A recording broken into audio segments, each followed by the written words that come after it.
Hi, Tony Poulos here at Mobile World Congress 2025 in Barcelona. Today I have the great honour of being with Hatem Douadar, who is the Group CEO of eAnd. Mr. Douadar, welcome. It's great to catch up with you today. Look, it's been 3 years since Etisalat became eAnd, and the company adopted a new, broader technology and investment strategy. Can you give us a progress report? I think we're very happy with the pivot we have done. As telecoms, sometimes we forget the amount of customer trust that we have. So we have a huge customer base that trusts us, and we have an ongoing relationship.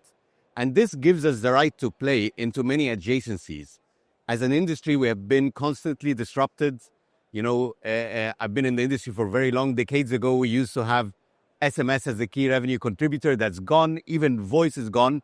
We've been to a great extent reduced to a data pipe, just bits passing through the network.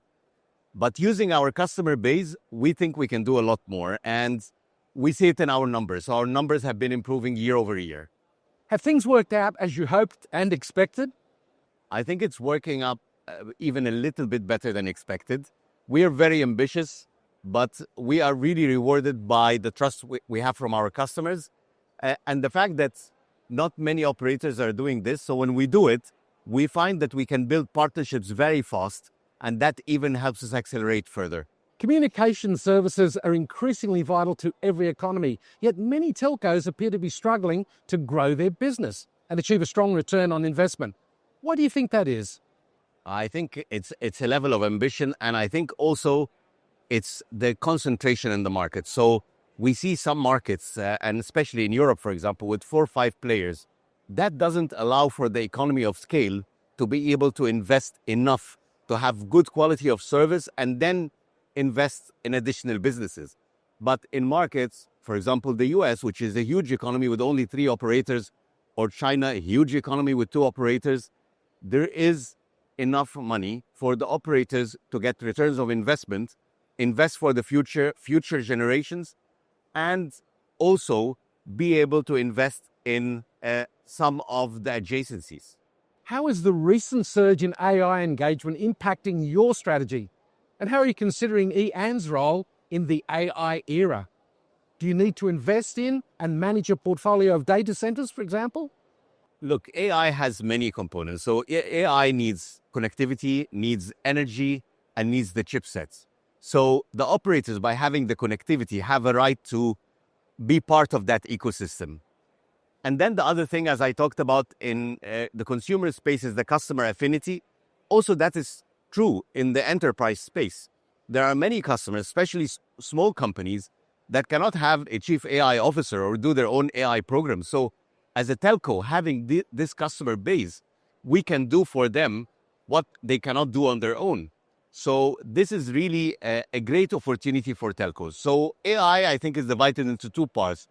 One is the operation efficiency, so having more efficient networks, having a better sales, better customer care. And this is, I think, to a great extent working now. The part that is now we are building, and I think a few of the, let's say, leading telcos are doing, is the part where we use the opportunity of AI to generate additional revenues by building data centers, providing AI and computing as a service, consulting the small customers, using the data sets we have to sell opportunities to customers to optimize their business. So this is the opportunity that's still untapped. Of course, no company can do everything itself. Which types of companies are the most important partners and collaborators for eAnd? Look, we work with everyone. We work with the hyperscalers. We have great relationships with AWS and Microsoft. We work also with, let's say, the companies that invents the actual hardware, like Qualcomm, for example, and we do a lot with Qualcomm, with Cisco.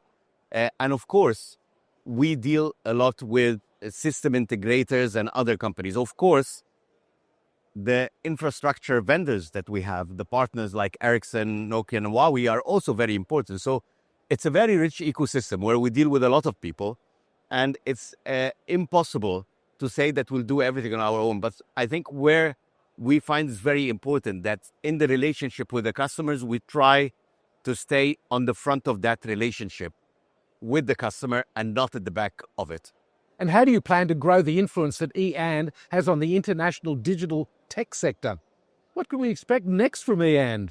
It's very hard to tell you what's next because then, it would not be a surprise to anyone. But I think where we can really grow is by always capitalizing on our customer base, our amazing infrastructure in the countries where we operate, and by sometimes competing with the tech sector, sometimes cooperating with them, we forge a path for ourselves. I think if we are just thinking of ourselves as a bit pipe, we will remain a bit pipe. But we think of ourselves a lot more. We think of ourselves as a tech company now. And by doing that, we will always find the right opportunities to cooperate with partners. And we know the telecom sector is still trying to get 5G right, but the noise around 6G is getting a bit louder. What is eAnd's view of 6G? Does eAnd have or need a 6G strategy right now?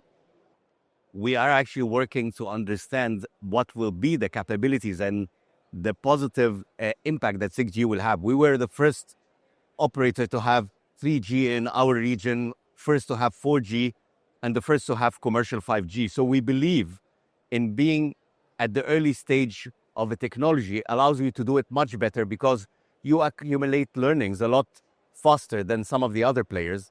And this has allowed us, for example, that for the past number of years, according to Ookla speed test, we have the fastest mobile network in the world. And we have been consistently keeping it because we are always on the forefront of technology. So we have teams that are working on 6G, understanding what are the different options, research, spectrum, and so on, to make sure that we also put our input as part of that formation of these new design and new specs for 6G. So I expect when 6G comes, same like previous technologies, will be at the forefront of it and will be one of the first to do it.